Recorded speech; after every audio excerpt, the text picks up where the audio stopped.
According to Khaja Asif, they were doing terrorism against communist forces. They were doing terrorism against the Soviet Union. They were engaging in terrorism in Afghanistan. That's what he said. And that's the truth. And that was considered legitimate at the time by the Americans. The Pakistani liberals were all out in the streets saying, we want peace. The day before war, there was a protest in Lahore organized by the Joint Action Committee and Human Rights Commission of Pakistan.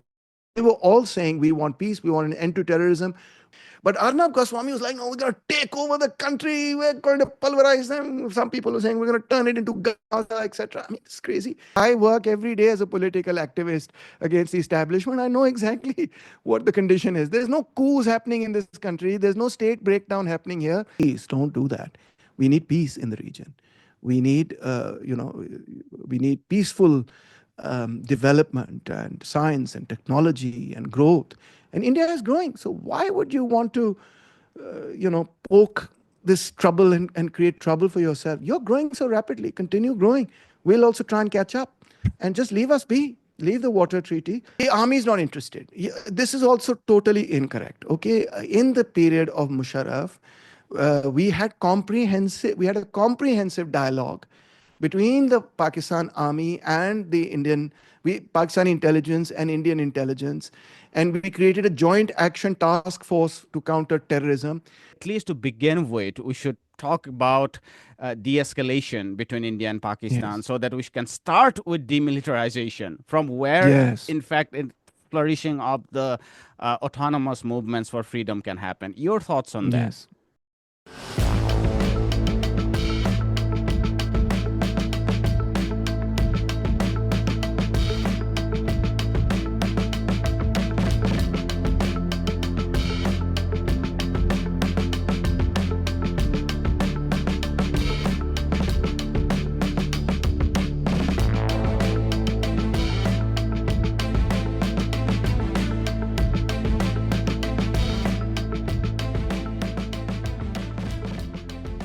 Hello and welcome to another episode of India and Global Left. If you are new to the show, please smash that subscribe button. Also consider becoming a YouTube member, a Patreon, or donate small amounts in the link given in the description box. Without further ado, let me welcome Professor Taimur Rahman. Professor Rahman is a Pakistani political activist and musician who is serving as the Secretary General of Mazdoor Kisan Party. For our international viewers, it would be a Workers Farmers Party. He is also the lead guitarist and spokesperson for the progressive music band Lal. He has taught political science at the Lahore University of Management Sciences since 2002. He also taught economics at the Lahore School of Economics from 1998 to 2003. Professor Rahman, welcome back to India and Global Left. Thank you very much. You've more or less told everyone my entire CV, so I guess I'm happy. Thank you so much. I'm very happy to be here. I want to discuss, of course, India-Pakistan relationship, and we've been communicating for a while, but it's glad we were able to meet after the ceasefire so that we can focus more on the long-standing pressing issues. But just for our international viewers, those who are not necessarily from South Asia, to just give a very brief background, on April 22nd, 25 tourists in India and one local Kashmiri were killed by a heinous terror attack. Following this, Indian media builds up a war hysteria as India refused to open diplomatic channels or any third-party negotiations and decided to use punitive measures, starting from putting the Indus Water Treaty into abeyance. On May 7, India strikes deep into Pakistan territory in what it calls terrorist infrastructure.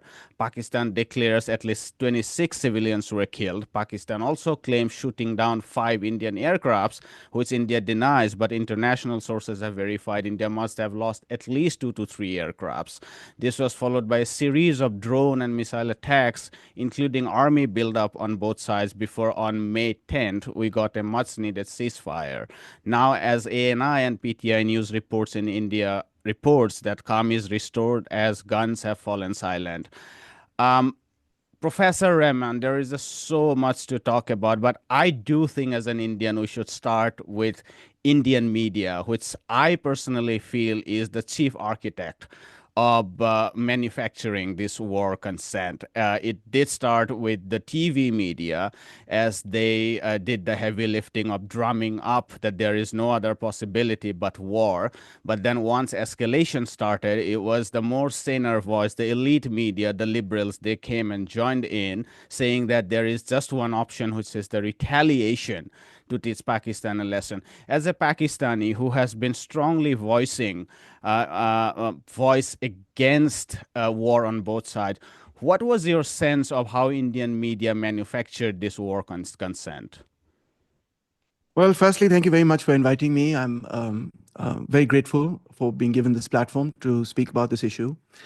And the first thing I want to say, naturally, is that I want to express my sympathy for the victims of the Pahalgam attack, the families of the people who were brutally murdered by a heinous act of terrorism. My heart, my sympathies go to them. The Indian media, you have correctly pointed out, is quite a case study. I think there should be several papers written on it. I think in the next 5, 6 years, media studies people will have their hands full. I can only comment on it from the outside, but I think two things have happened. The first, of course, is that the world over, the technology of mass communication has entirely transformed. And from regular television channels and radio channels, which only the state could put up, or which only the state had the economic resources to create, to a world where capitalists themselves, entrepreneurs, businessmen themselves, and even very small entrepreneurs, etc., have the financial capability to create platforms that can have vast coverage now. That transformation, of course, has happened thanks to cable television on the one hand, but on the other hand, of course, thanks to social media. So one is the technological transformation, and with, as Marx and Engels always like to say, wherever there's a technological transformation, there's always going to be a transformation in the relations of production. So the entire political economy of mass communication has entirely transformed. And people who were abreast of this transformation, people who had the money and the wherewithal and the understanding that the media landscape has transformed, were very quick to take advantage of this.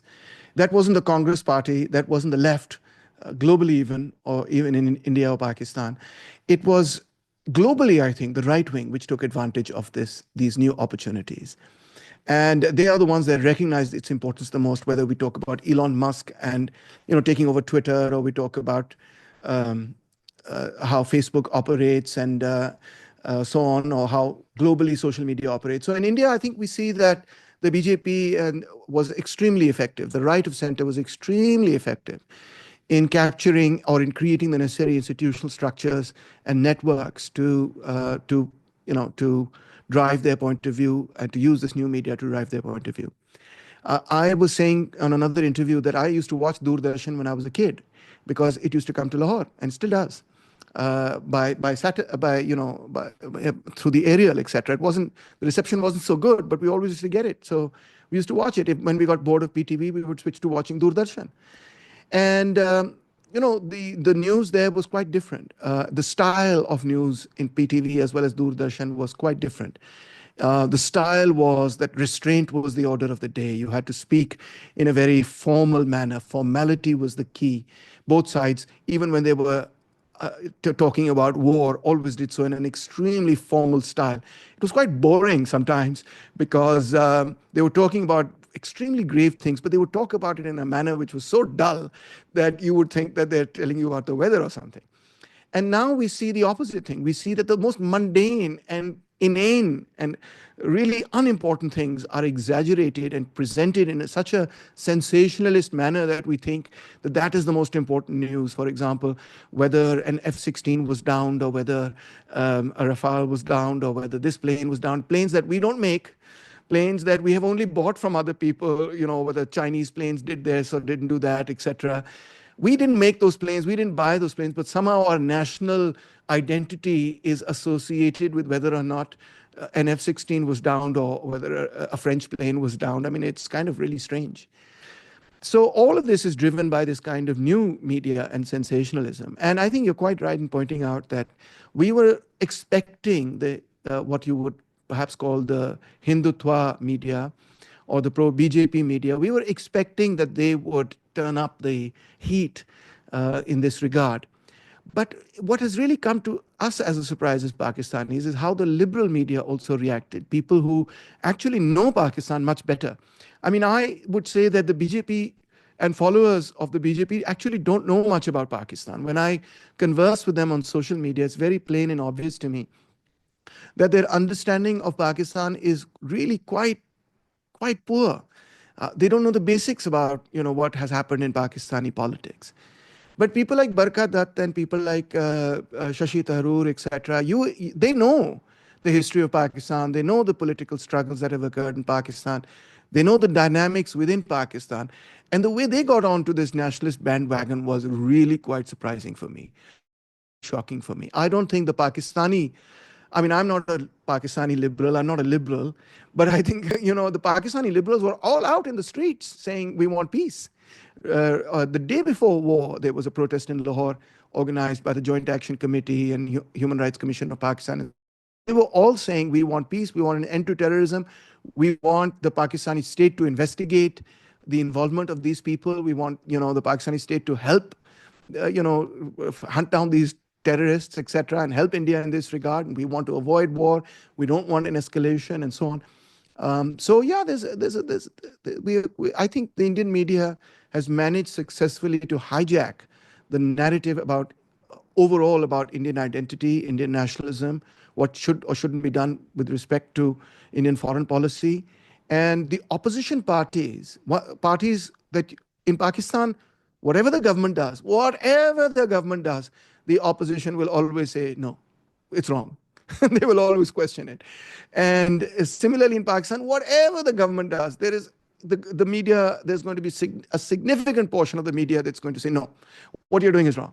A huge portion of the media will say, there are some people who will say, yes, it's absolutely right, but you can always expect that the media is constantly berating and challenging the government. But in India, we don't even see that from the liberals and from the opposition party. And that, to me, actually, is quite shocking. Last night I spoke to an Iranian, I wouldn't name him, and he detests Israelis. And we were talking about India, Pakistan behind camera, and he said that it hurts me because I admire India, but the way Indians behave in news studio, even the Israelis don't do that. I mean, even the Israelis are better, and that kind of Wow. that kind of explains a lot about how Wow. the international community sees this lunatic and lunacy that's going on in Indian media. I mean, I'm glad you spoke about the political economy of media. I mean, one of the things that I see is that as the cable spectrum was liberalized, many channels bubbled up, and it wasn't a very lucrative thing because there was hyper competition, and one of the competitions that they Mm-hmm. were facing was from the entertainment spectrum. So it's the Z and the Mm. Stars and the Sony. They would get a lot of views, and quite naturally they would get the Mm. bulk of the advertising share. So what happened to media effectively Mm. is that they were trying to compete with the entertainment spectrum. So they had to now use emotions, Mm. and they became more of an Mm. entertainers than serving the media. I mean, that was, I think, inbuilt into the political economy of how media was hooked into this corporatization. Then there is the other spectrum of hyper nationalism, where there is this competitive bidding of who can become more nationalist, and that explains some of why a Shashi Mm. Tharoor and the Barkhadat or a Karan Thapar would Mm. be, lining up to approve who is more of an Indian nationalist. Mm. I No, that's an excellent observations. I mean, that's fascinating. Fascinating. I followed only the elite Pakistani media, the Dawn in particular, and occasional clips from top officials, and I found an extremely sensible voice and a lot of restraints. But if you could tell us a little bit more about the larger reception of this escalation, what was the mood in Pakistan? Because that would also help us discuss some of the way forwards that I want to take up as we move forward. I mean, I have to, I say this with the utmost respect for all Indians, that Pakistanis were laughing at the Indian media. I say this with the utmost respect. I'm sorry, I don't mean to offend anybody's national sensibility, but we were literally like saying, "What is wrong with the Indian media?" And we were making jokes on Instagram.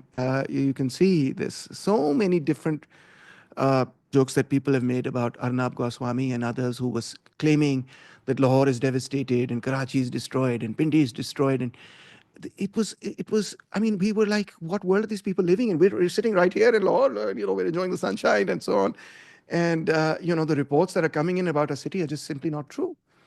And yeah, so I think what happened, I could be wrong, but I'm gauging that what happened was that there's an industry of people who wanted to deliberately create fake news in order to create chaos inside Pakistan.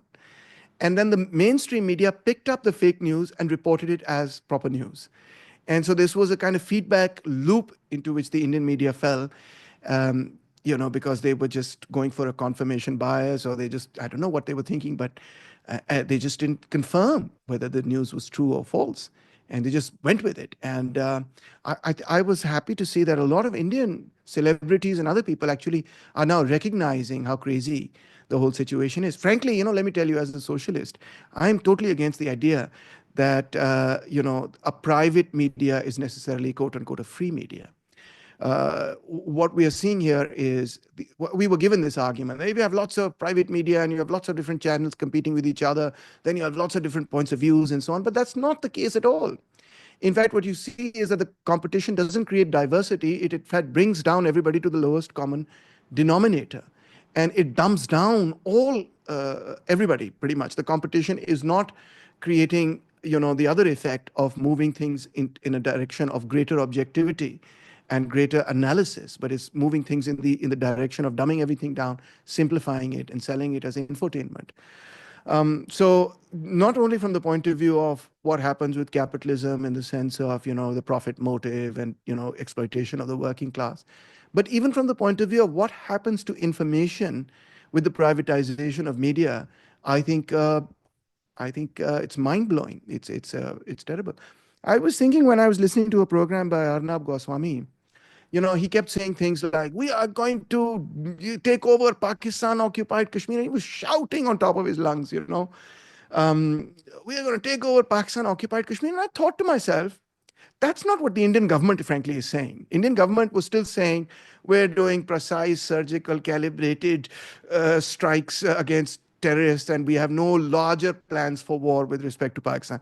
Those were almost the exact words of people like Shashi Tharoor, etc. Right? But Arnab Goswami was like, "No, we're going to take over the country. We're going to pulverize them." Some people were saying, "We're going to turn it into Gaza," etc. I mean, it's crazy. I, I was thinking to myself, there must be some law which states that an ordinary media anchor who's not a government representative, who's not the spokesperson of the government, ought not to have the right to say what their country is going to do to another country. I mean, what isn't there some law which says that you can't go around talking about the foreign policy of India? You're not the foreign minister. uh, you know that is the job of the foreign minister, that is the job of the prime minister, that is the job of the elected representatives of the people. You are not an elected representative. Stop saying India will do this and India will do that. That's the job of the government. Your job is actually to report what India is doing or what Pakistan is doing and what you make of it. So, how did anchors get the right to pronounce on the foreign policy of a major country? I don't know how that's possible. It's mind-boggling to me. Last night, as the ceasefire was announced, the same person, I don't even want to take his name, he riled up against it, saying that I'm not going to accept the ceasefire unless the Indian government tells me. And apparently, as he was doing this caricature, he seems to get a phone call, and then gradually his tenor and tone and tenor starts to change. Um, It's crazy. Your government has accepted the ceasefire, and you're kind of saying, no, no, no, I'm not going to. Who are you not to accept it anyway? Are you the government? Are you a representative of the government? Are you a representative of the army? What is your right to say that? You're a news anchor. Report the news, analyze it, examine it, give your opinion on it. But I'm not going to accept it. Bhai, आप हैं कौन to not accept it or to accept it? It's the business of the government to accept it. It's very strange. You mentioned the word terrorist infrastructure. I think we want to discuss this big pressing issue because for Indians, they see the Pakistani establishment being complicit in fighting an asymmetry war in Indian controlled Kashmir. Um, of course, Pakistan's defense minister Khwaja Saif spoke about terrorism and Pakistan's history of it. So these are two different dimensions. One is Pakistan's participation in the project that began in Afghanistan in 1979, and then the way it has affected Pakistan, of which Pakistan is the biggest victim. I mean, there are reportedly 1,100 terror attacks in Pakistan in the year 2024. That's nothing as compared to India. But there is the other dimension of India, which is the asymmetric warfare. Can you break down this two dimension in which Pakistan finds itself embroiled insofar as terrorism is concerned? Absolutely. I think Khwaja Asif actually hit the nail on the head when he said that on the behest of the West, we created a huge jihadi network, which was basically a terrorist network even in the 1980s. It was. They were doing, according to Khwaja Asif, they were doing terrorism against communist forces. They were doing terrorism against the Soviet Union. They were engaging in terrorism in Afghanistan. That's what he said. And that's the truth.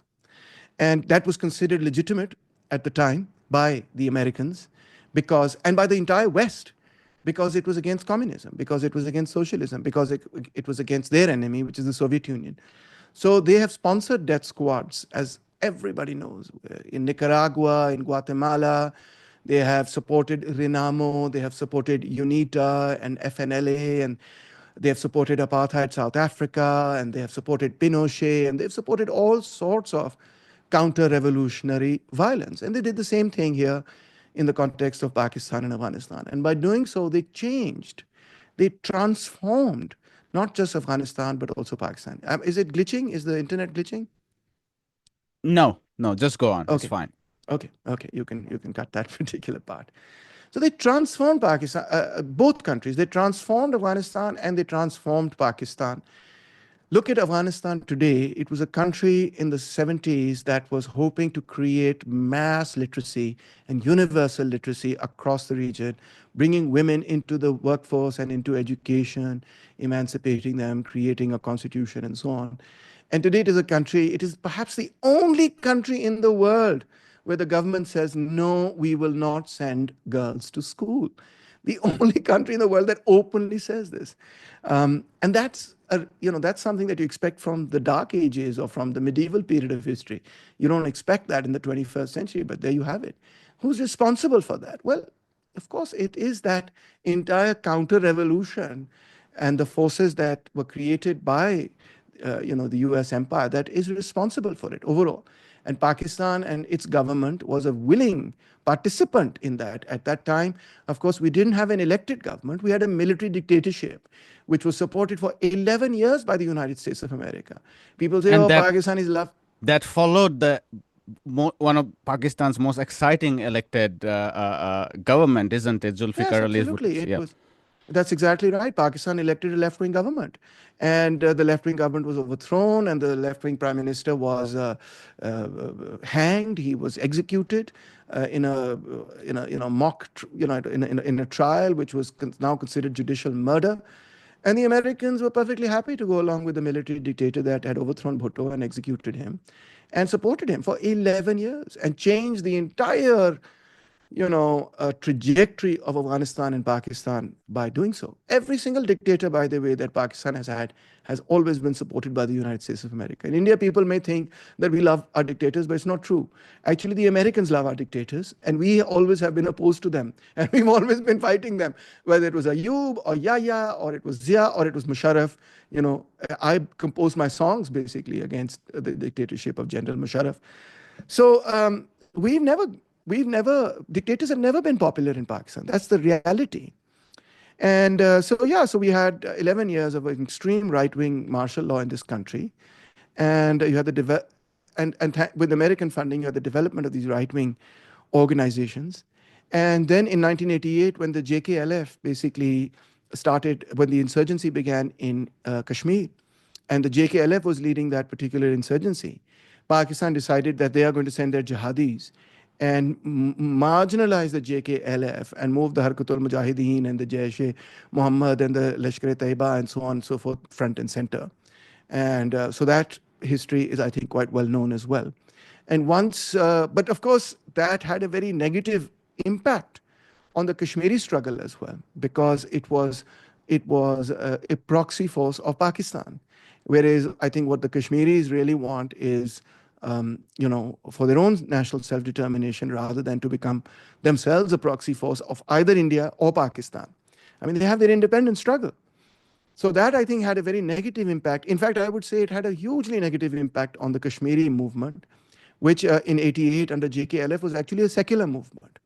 And had it continued on secular foundations, then the extreme right within India also would not have had the opportunity to label it as an extremist Muslim, terrorist movement and the rest of it. So, many times these kinds of actions in which movements that are fighting for may or may not be may be fighting for very just causes, when they undertake actions of this sort, when they kill innocent civilians, when they kill children, they thereby undermine that struggle itself. They undermine the legitimacy of that struggle, and I think they in a certain sense they wreck that struggle. And so, for example, very legitimate causes, if you take actions that are against innocent civilians, even very legitimate causes can be undermined. And in fact, if you look at the history of national liberation movements, Vietnam or Cuba or China or Korea or whatever, the imperialists would always want that the national liberation movements ought to undertake such actions so that the imperialists could say, oh, the Algerians are vicious criminals and that's why we have to crush them. So these kinds of actions are extremely, extremely, dangerous and destructive, or even of legitimate national movements and grievances. And that's why we should have nothing to do whatsoever with them. We should clearly and unequivocally say that we have nothing to do with these actions or with the organizations that carry out these actions, but that we condemn these actions and we condemn the organizations that carry out these actions. But having said that, condemning an action or the organization that carries the action is completely distinct from our understanding of what is happening to the Kashmiri people as a whole, or to the Baloch people as a whole, or to any such movements wherever they may be as a whole. So organizations may carry out actions that are terrorist and against innocent people, and those may be terrible, but you cannot on that foundation dismiss the overall situation or the legitimate demands of those particular national movements. I'll give another example that may appeal to people who have empathy for Palestine. The Palestinian struggle has been going on for a long time, and various Palestinian organizations, especially the Abu Nidal group at one time, undertook various deliberately terroristic forms of violence against the Israelis. And those proved to be very counterproductive, in fact, for the Palestinian cause. And there are many people who believe that, in fact, the general command of Abu Nidal was deliberately created or supported by Mossad to undermine the Palestinian cause. So that argument is out there. But nonetheless, the point is that liberation movements gain legitimacy when they actually fight for the poor, downtrodden, and oppressed, and they lose legitimacy when they undertake actions that target innocent civilians. That happens everywhere in the world. But we on the left have to distinguish between these two things. So while on the one hand, I have always opposed even with respect to the Palestinian movement, the killing of innocent civilians. But that is, you have to say, yes, I am against the killing of innocent civilians. But the question of Palestine is not restricted to that particular organization or to that problem. But that has no bearing on my examination of the question in general. That's true for Balochistan, for example, where the BLA has killed many Punjabis. I recognize that there is a serious question in Balochistan that needs to be addressed. And I completely, I'm opposed to the killing of innocent civilians as undertaken by the BLA. But that's one organization. The Balochistan question remains an open question. It's the same with Kashmir or with Palestine or with Algeria when it was fighting for its independence and so on. So I think these two things have to be kept analytically separate in our minds, which is the overall question of Kashmir or Balochistan or Palestine or any national liberation movements, and the actions of a specific organization that claims to be doing these actions in the name of that larger question, but in fact does actions that undermine that very movement. These are two separate things in my mind. I think one of the things that I wanted to ask you about Kashmir in particular is that it finds itself trapped between these two massive nuclear armed Yes, states, and this huge militarization around the line of Kargil, line of yeah, control, excuse me. It perpetuates the cycle. India justifies its presence of 1 million armed personnel in Kashmir, saying that we are in war with Pakistan across the line. And I assume there's some kind of similar justification on the other side as well. And what of that course. does is that the aspiration for, at least to begin with, demilitarization, which would mean so much less forced disappearance, so much less repression in terms of freedom of expression, and one can go on and on.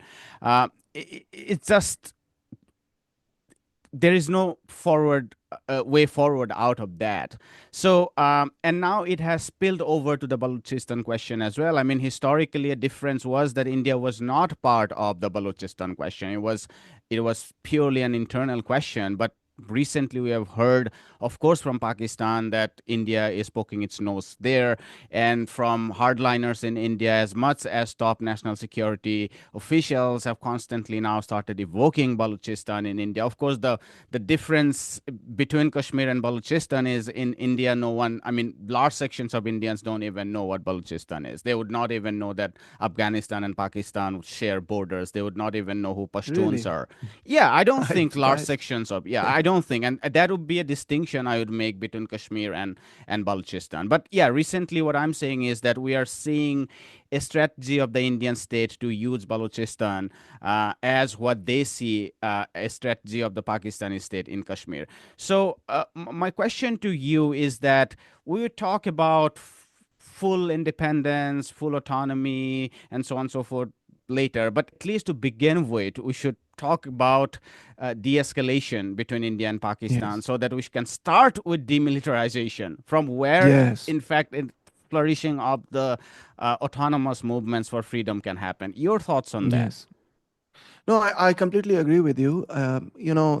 It's the dilemma of nearly all post-colonial states, India, Pakistan, several others, that we have not managed um, the movements of nationalism within our borders very well. We have not understood these movements, and we have not managed them well. We have not managed these because we're neo-colonial capitalist states, and I think you can't really expect that the national question can really be solved on the basis of a society, a capitalist society that where there's a get rich quick philosophy and the profit motive drives everything. Wherever the profit motive drives everything, you're going to get regions of a country which are exploited by other regions of the country, and that's going to be the case in Pakistan. That's going to be the case in India. It's going to be the case wherever capitalism spreads. That has happened inevitably. And that generates, even where there isn't any deliberate policy of national oppression, the inequality of capitalism inevitably generates nationalist movements in neocolonial states.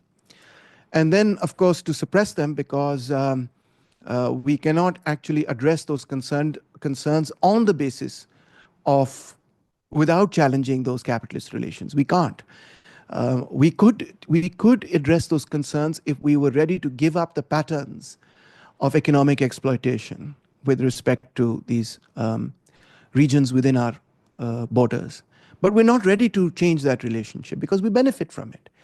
So because we're not ready to change that relationship, because we benefit from it, then the only course of action left to us is to militarize these areas, send in the army, beat them down, tell them to shut up.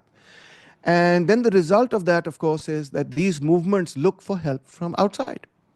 It's inevitable, right? If you are confronted with the militarization of your society, if you're fighting for your economic rights, your political rights, or even your cultural freedoms, and then you suddenly find that your entire territories are awash with soldiers, yes, you're going to start looking at what are the options here? How do I get more assistance?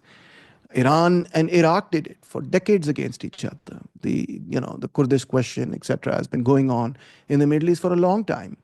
Uh, all across Africa, you have seen these kinds of proxy wars between states by supporting each other's nationalist movements within each other's borders. It's nothing new. It's a it's a it's in fact, I would say it's a post-colonial condition. It's such a universal post-colonial condition that I know of almost no state that has not experienced it. No state in Asia or Africa that has not experienced it. Arguably, the only states that have not experienced it are, and even there we have many examples, but I was going to say Latin America, but even there you have the mosquitoes, etc., Nicaragua, and many other examples. So this is a universal condition of post-colonial states. And we don't know how to deal with it. And we think we are dealing with it through repression. And we're, in fact, only making it worse. And I think, frankly, I would say that the solution to these questions are with the left. The left has genuine solutions for these questions. Number one, they should alter the economic relationship between what we would consider to be the center and the periphery within the periphery. Um, that would be between Pakistan and Balochistan, or between India and Kashmir. We would change the political dynamics between the center and periphery by giving widespread and greater autonomy. Every government that has come has tried to reduce that autonomy. The socialists would go in the other direction. They would increase that autonomy. We would create systems of economic, social, political, and cultural equality. All of these things would mitigate and destroy the basis of national suspicion, of national hatred for each other, and would bring people together. But I think capitalist governments are not able to do that because they rest on a mass economic foundation of exploitation of ordinary people, of weaker, regions and countries and nations and nationalities and ethnicities and, castes and classes and so on. It's a dog-eat-dog world. And in a dog-eat-dog system, it's inevitable that you're going to have conflict. There's a book back here. It's a wonderful book. It's called Capitalist Civilization. It's an Urdu book, but it's called Capitalist Civilization, Civilization of Conflict. That's what it is. It engenders conflict. We celebrate conflict. If you're a neoliberal, you celebrate conflict by saying, oh, the economy runs best when we are competing with each other, when we're in conflict. The international economy runs best when we're competing with each other, when we're in conflict. We celebrate conflict all over the place. Is it surprising then that nations and within us, our borders are also in conflict with each other? We are celebrating it all the time. We're celebrating it in the form of nationalism. Oh, piche reh gaye wo, hum aage nikal gaye. I mean, it's juvenile, is what it is. And I think I'm not saying that competition is always a bad thing, but I'm saying that we have made it into a fetish under capitalism. And the result, of course, is that we're not looking at what is in common between us. And that's really where we need to look. And that, I think, is something that the left in India and Pakistan can do. They can genuinely solve the national question in these third world countries. I don't think the right can do it. I think the right will only exacerbate it, whether we talk about India or Pakistan. And when they exacerbate it, these movements inevitably look towards other countries for support, etc. And that's not necessarily a good thing for these movements, Frankly, it's not a good thing for these movements because they become proxy movements, and um, and then they discover many decades later or many years later that they got badly used, and then they feel resentful and so on. We've seen that all of that happen in various parts of the world. So I don't think that's necessarily, it's not a good thing that they become proxy movements. But I think there is what we have seen from the Indian state, and we've also seen from the Pakistani state, is just this blanket denial that there's any problem. There's no problem in Kashmir. There's no problem in Balochistan at all.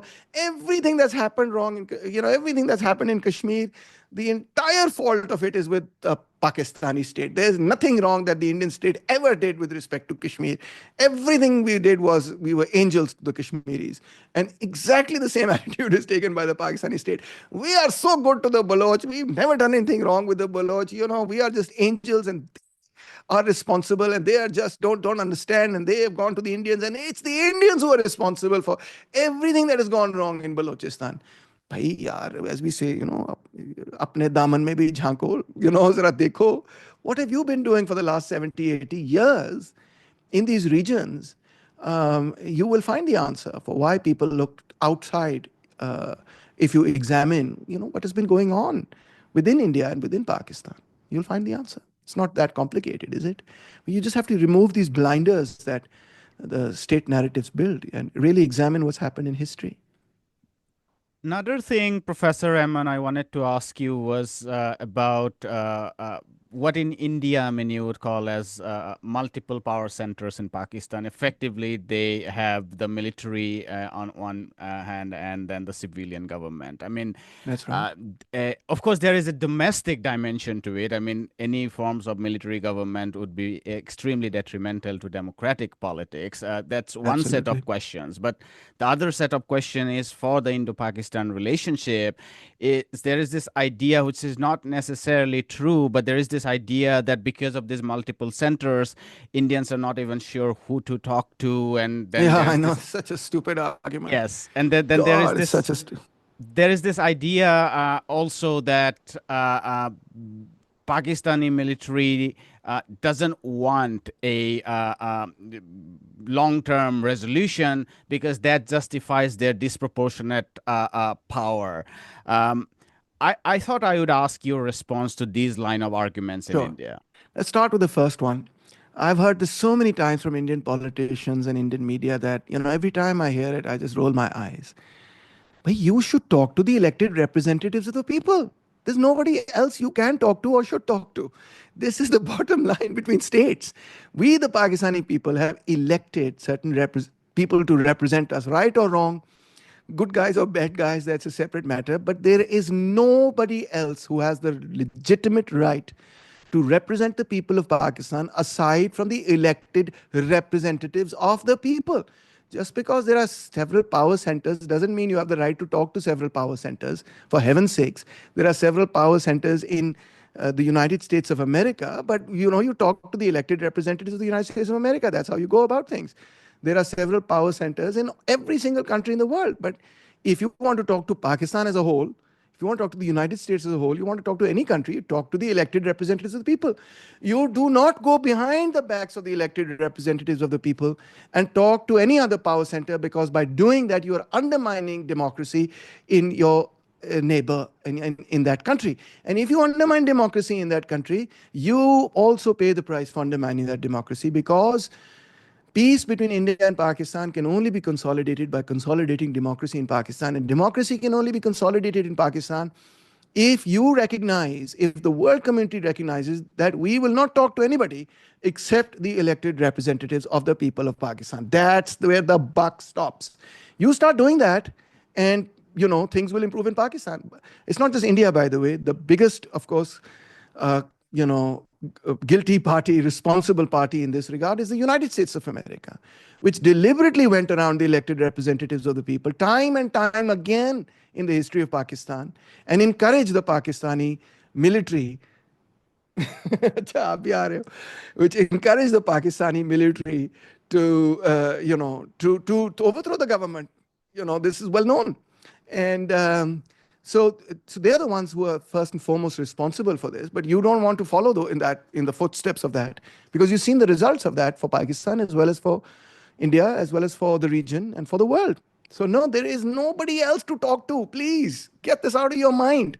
There is only one person to talk to, and there is only one institution to talk to, and that is the elected representatives of the people. And the buck stops there. Stop having this ridiculous argument. Who do we talk to? Bhai, talk to the Prime Minister. That's it. सीधी सी बात है. Okay? अच्छा. दूसरी बात यह है कि the army is not interested. This is also totally incorrect. Okay, in the period of Musharraf, we had a comprehensive dialogue between the Pakistan army and the Pakistani intelligence and Indian intelligence, and we created a joint action task force to counter terrorism. We, accepted several documents which said we will not try to alter the line of control. We started bus services. We started, visa-free corridors into Kartarpur, etc., etc. I've done a video on it. There's a long history of these kinds of agreements. But these agreements, whenever they are made, they are followed almost immediately by terrorist attacks in India. And the purpose of these terrorist attacks is to undermine and undercut these agreements.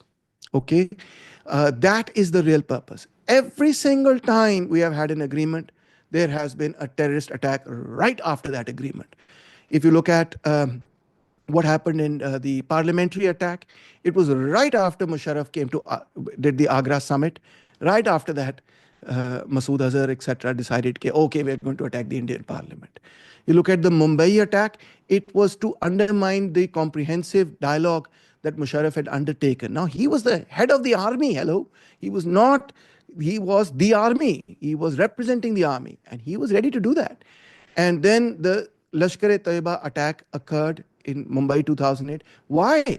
Because they wanted to destroy the comprehensive dialogue that was going on between Musharraf and the government at that time. I think Indians need to understand this. There are powerful forces also in India that would like to undermine any kind of normalization of relations between India and Pakistan. I think it's better if you talk about that rather than I talking about it, because then people will get all nationalist and say, oh, how dare you, and so on. Better if you talk about it. But we know what those cases are. Everybody knows what those cases are. They also do similar things to undermine any opportunity to develop peace between Pakistan and India. So there is a minority in Pakistan and there is a minority within India that wants to derail the peace process. And they undertake these violent actions precisely to derail this process. The Pakistani military, I'm telling you, if you pick up the history, has several times been ready to not only talk peace, but to talk about creating joint intelligence task forces against terrorism.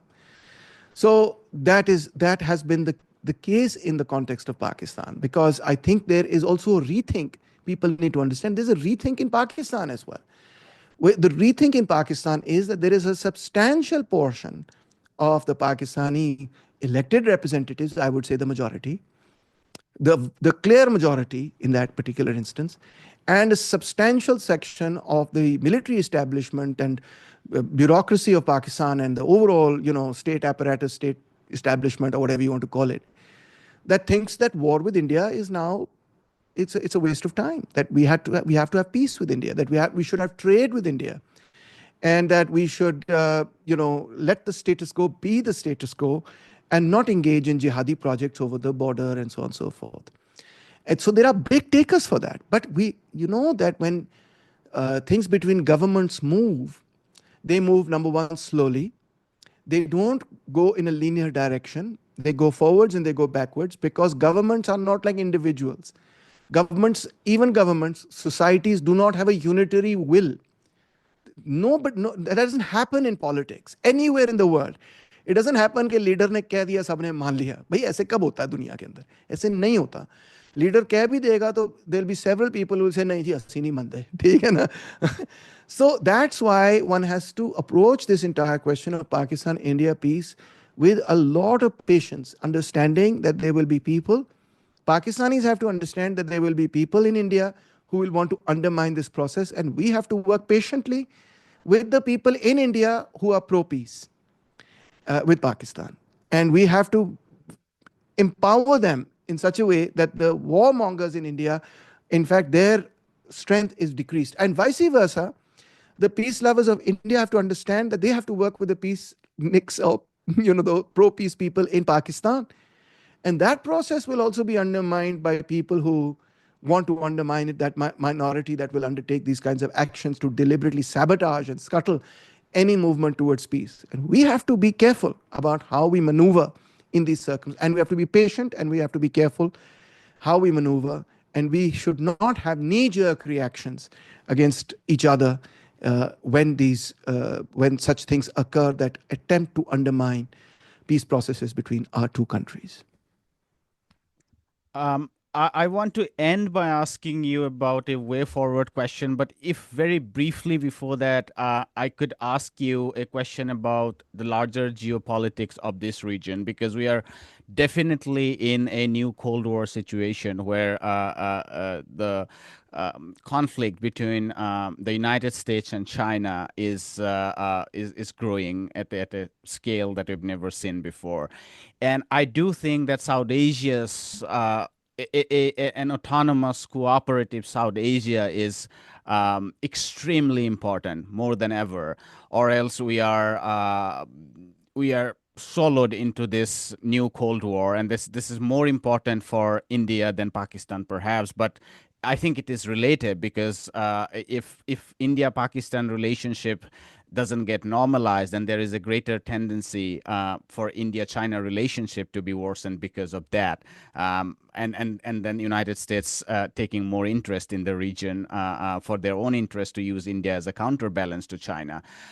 So if you could tell us a little bit about that, because as you said, the fighters, the missiles, the air defense systems, the drones, all are brought and acquired from abroad. I mean, India purchases largely from Russia. China purchases largely everything from China. Pakistan purchases largely everything from China. India is the second largest importer of weapons. Pakistan is the fifth largest importers of weapon. We have very weak industrial bases, extreme levels of poverty across both sides. So what we should be focusing on is our development, and for that, an autonomous, cooperative South Asia. If you could tell us a little bit about that, what your thoughts are on. Thank you. That's a very important question. And I would say that India has historically had a non aligned position with respect to the big Cold War that occurred from 45 till 91. And I think Pakistan and India, again, should be non aligned in this Cold War. We should not become pawns of the United States of America to fight China. And neither should we become, proxies for China in its fight against the United. Well, let me put it this way: we don't want to be proxies in anybody's superpower rivalry because we have our own problems to take care of. And so I think we should start by strengthening confidence building. We should undertake confidence building measures within South Asia. We should revive ASEAN. We should revive SAARC. We should revive trade between India and Pakistan, normalize relations, normalize, develop confidence building measures and so on, and stay the hell out of designs to undermine China or anything else of that sort. We just stay away from all of that altogether. Just leave it. We are in no position whatsoever to get involved in any of that mess, in my opinion. I would even suggest that that's what I would suggest with respect to Pakistan or India or South Asia.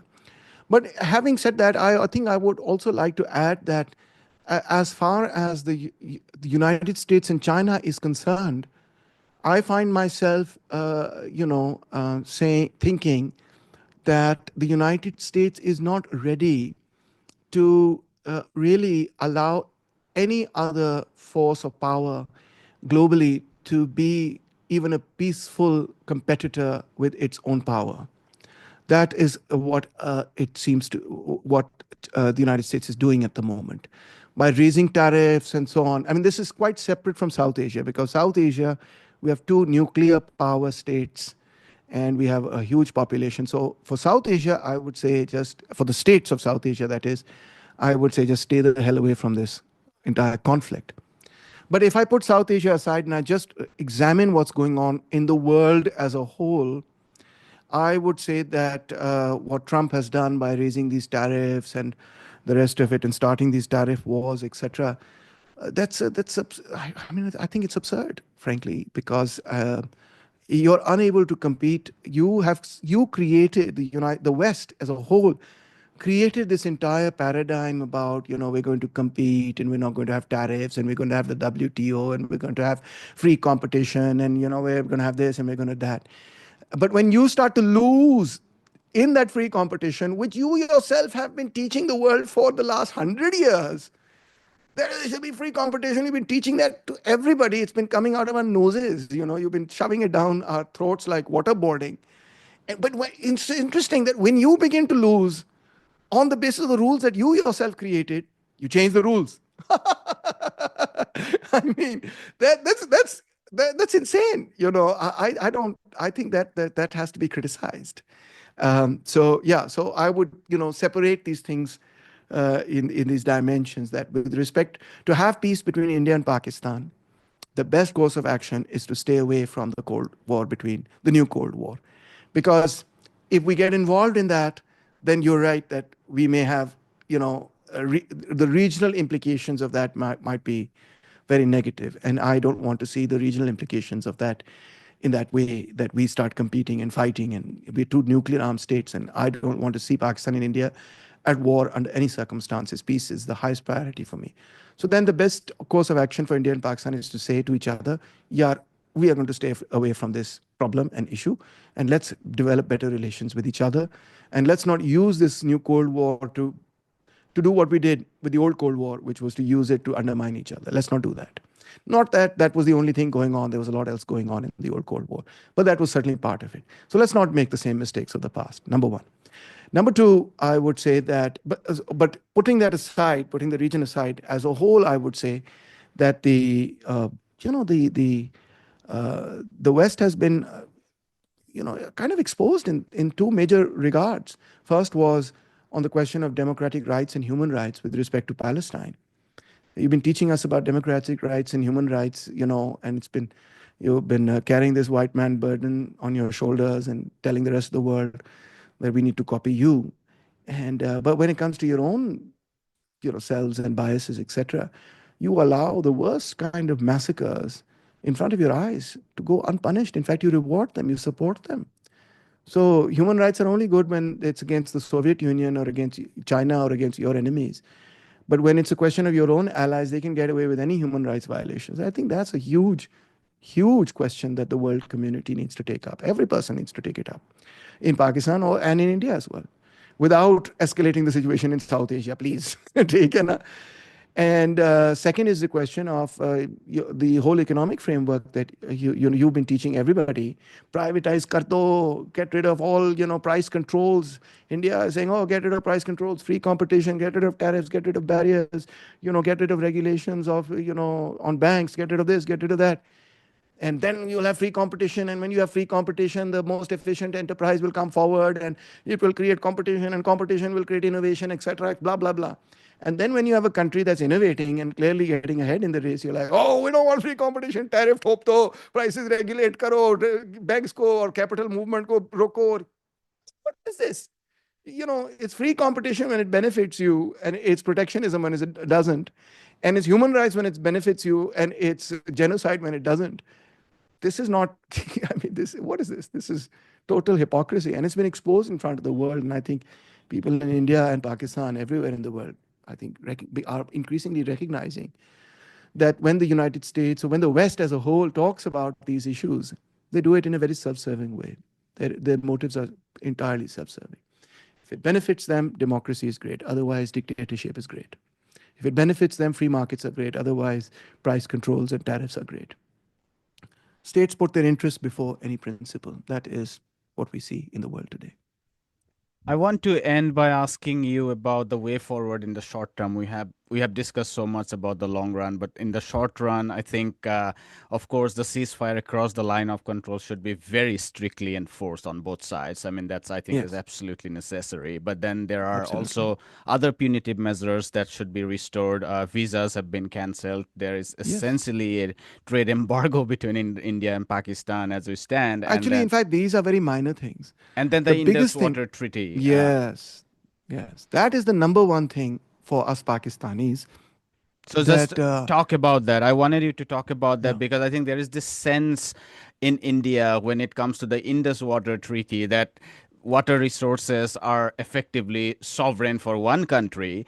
But when it comes to the Brahmaputra in the northeast, they would say that it's not China's business. India, China can build a reservoir in the upper streams of the Brahmaputra because its water resources are not sovereign. But when it comes to the Indus, then it's like India can do whatever it wants. It's just like our incapability to build big dams and storage, and that is holding us back. Otherwise, in terms of rights and in terms of political ideas, we could have done anything to punish, and that's like atrocious. That human rights Atrocious. violation, international violation of all kinds of international laws and norms. So, if we could end by talking a little bit about, or giving us the Pakistani view about the Indus water river water sharing. Well, I think now that the ceasefire has been accepted and the ceasefire hopefully will hold, and we want it to hold, and we'll put pressure so that it holds. The number one concern will not be the visas and so on and so forth, and the actresses and actors coming back and forth, and that's a very secondary concern in my view. The number one concern following this is the Indus Water Treaty. Actually, the BJP has been saying for about a year or two, almost 2 years now, that they want to renegotiate the Indus Water Treaty. So Pahalgam wasn't the reason for them closing the Chenab. It was just the trigger that allowed them to do that. In fact, they had been wanting to do that from before. And I mean, that's on record. You can look at it. They've been saying to Pakistan, "Oh, we want to renegotiate it," blah blah blah. So that's not negotiable, in my view, because that would imply, mass water stress in Pakistan. Millions of people would suffer if we were to do something of that sort. Pakistan is already an enormously water-stressed country. There is dearth of water and so on, and there are fights over water going on in Pakistan between provinces and upper riparian and lower riparian. There's a lot of issues that we have to resolve with respect to water. And to close the river Chenab, this shows a couple of things. Number one, that what did this have to do with the terrorists? Nothing at all. If you close the water, it shows that the Indian state was trying to damage the Pakistani economy. It didn't really care about. I mean, if you want to catch the 4 people, go ahead and catch those bloody terrorists. But why are you going to punish like millions of peasants working in the khates, by closing the water for them? That's like that's terrible. That's some sort of collective punishment. So I think Indus Water Treaty has to be restored. That's the highest priority for Pakistan. And that's just not true. It's not just true for the government of Pakistan. It's true for the people of Pakistan. There's a demand from the people of Pakistan. Look, yaar, you can't shut our water for God's sakes. You know, what do you want to do? You want us to, क्या भूखे प्यासे मर जाएं? Is that what you want? So, that's not something that is tenable. We've had this Indus Water Treaty since the 1960s, half a century, more than half a century. So, we've gone through several wars and we've not challenged that. And that's a great thing. That shows that kuch cheezon mein there's going to be confidence between us.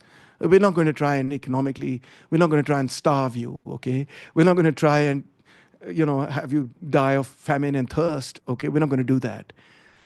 So that's some base level of confidence. But BJP is saying, you know what, maybe we could just starve you people. That's not even a base level of confidence between the two countries. And you have two nuclear armed countries. What are you thinking? What are you thinking? You have the Pakistani state is not some, failed state.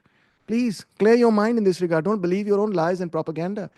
It's a very powerful state. It's one of the most powerful states in the world. They have a huge military. They have 600,000 people, regular soldiers. They have Air Force. They have a Navy. They have nuclear weapons. They have missiles. They have a well-trained army. Don't make the mistake of thinking that this is, some country where the state is falling apart. There's going to be a military coup. Everybody's fighting with each other. Please stop believing your own lies. That's not the case. Okay, I work every day as a political activist against the establishment. I know exactly what the condition is. There's no coups happening in this country. There's no state breakdown happening here. This is a very powerful state.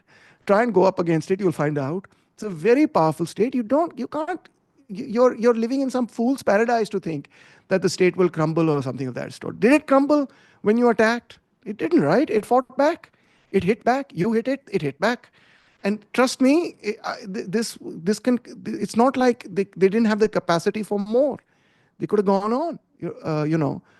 So please stop this madness. This is a powerful state, nuclear armed state. You're going to shut the water. What do you think is going to happen? This you're inviting chaos. So don't do that. Yeah, talk on the table. Discuss, etc. Come to a mutual agreement, and that's the way to deal with it. Otherwise, you're going to create chaos in the region.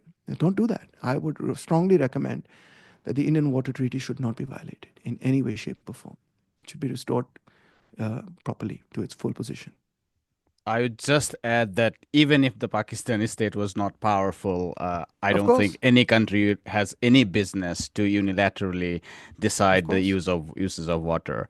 Of Um, course, it's ethically totally, Absolutely. unacceptable. But even I'm saying that's a given that it's ethically totally wrong. But I'm just saying from the point of view of real politics as well, it's like a really big mistake. You're making a huge mistake here. Even from the point of view of real politics, you're inviting trouble. Did you look at the footage of what was happening in Pakistan when these drones were flying over our cities? I don't know if Indians saw this footage. People came out with their guns and shotguns and other ammunition that they have, and they started to try and shoot down these drones in the sky. One person even claims that he actually shot down one of the drones. Did you see that footage? You see, what happens when you attack another country in this way is that the people of that country will unite to fight back. If you push somebody into a corner, they will unite to fight back. So, shutting the water of an entire country, what do you think is going to happen? Do you think the state will collapse? Or do you think people will come together and say, no, we want to fight for our water? What do you think will happen? Just think about it from a realist point of view. Even if you're not going to accept the ethical argument, I mean, I hope that you accept the ethical argument. But even if you don't, um, it's still just a really, really bad move. And you're inviting chaos and war and trouble in the region if you do that. Please don't do that. We need peace in the region. We need, we need peaceful development and science and technology and growth. And India is growing. So why would you want to, poke this trouble and create trouble for yourself? You're growing so rapidly. Continue growing. We'll also try and catch up, and just leave us be. Leave the water treaty. Let us to leave us to our own devices. We want to leave you to your own devices. And both countries should compete only in the realm of education, of growth, of prosperity, of democratic rights. That's it. Otherwise, just leave each other alone, for God's sakes. That's the solution. That's the formula. Don't use, the Cold War against each other. Don't do that. Don't use water against each other as a weapon. Don't use weapons against each other as weapons. Just let go. And we have our own country. You have your own country. And now let's just develop them. That's what we need to do. And stop thinking that we're going to take over that territory and you're going to take over this territory and we're going to destroy that part and they're going to. Kya kar rahe ho bhai? Bas karo. Get on with the real work of giving your people democratic rights and prosperity. And you failed to do that. You have a small elite that controls, like, you have the 10% control like 64% of the economic resources of Pakistan. The top 1% control like a third or 40, a third to 40% of the economic resources of India and Pakistan, respectively. That's the society you have. That's the reality. Change that. Create a more egalitarian society. Focus on that. Um पीछे पड़े एक दूसरे के और तबाह करी जा रहे हो. क्या फायदा है? क्या निकल रहा है इसमें से? What the hell are you getting out of this? Nothing. You're just going to destroy each other. Look at what Iran and Iraq did. They fought each other for a decade. Who benefited from that? Nobody but the United States of America. You fight with each other, India, Pakistan, fighting with each other. Trust me, we will not benefit. Others will benefit. Okay? Others will benefit at our expense. So be smart about it. Stop fighting and just you respect each other's borders and national sovereignty and get on with the work of developing your country. That's all.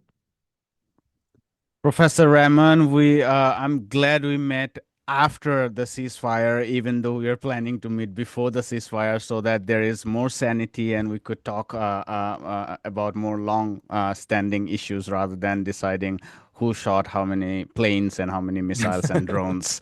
Thank you so much for this. And yeah, have a wonderful rest of the day. And I'll send you the link once we upload it. Thank you so much. It was my pleasure, and thank you for inviting me. I'm very happy to be invited. Thank you so much. Of course. Take care. Bye. Take Hi, my name is Ayushman. I, along with Jyotisman, have started this platform. In the last 2 years, we have tried to build content for the left and progressive forces. We have interviewed economists, historians, political commentators, and activists so far. If you have liked our content so far and want us to build an archive for the left, I have two requests for you. Please do consider donating for the cause. Link is in the description below. Also, if you are not able to do so, don't feel sad. You can always like our videos and share our videos to your comrades. Finally, don't forget to hit the subscribe button.